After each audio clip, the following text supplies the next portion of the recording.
ایاک نعبد و ایاک نستعین۔ میرے پاکستانیوں، سب سے پہلے تو جو سویڈن کے اندر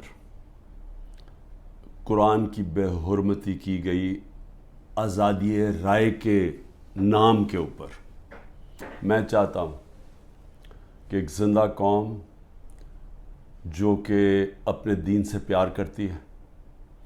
اور جو اللہ کی کتاب،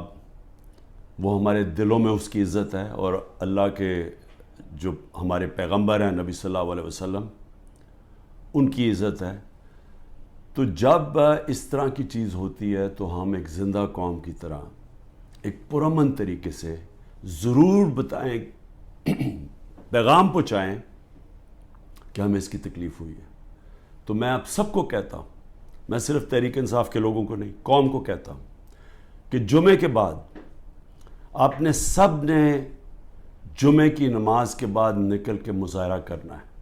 پرامن طریقے سے۔ ہمیشہ پرامن رہو، کیونکہ ہمارا ملک ہے، ہم کوئی نقصان نہیں پہنچانا چاہتے، لیکن ایک پرامن طریقے سے احتجاج ہو تاکہ پیغام جائے کہ پاکستان وہ قوم ہے جو اسلام کے نام پہ بنی تھی، اور ہمیں تکلیف ہوئی ہے کہ یہ وہاں کی پولیس نے اجازت دی کہ جناب آپ قرآن شریف کو جلا دیں،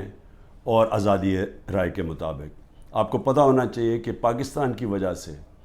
آج 15 مارچ دنیا کے اندر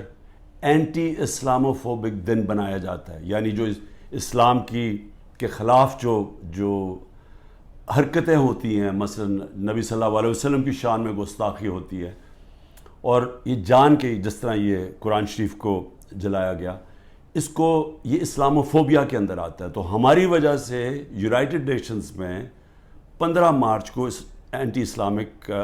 اسلاموفوبیا دن بنایا جاتا ہے۔ تو اس لیے ہم سب کو جمعے کے بعد نکلنا چاہیے اور پرامن طریقے سے احتجاج کرنا چاہیے۔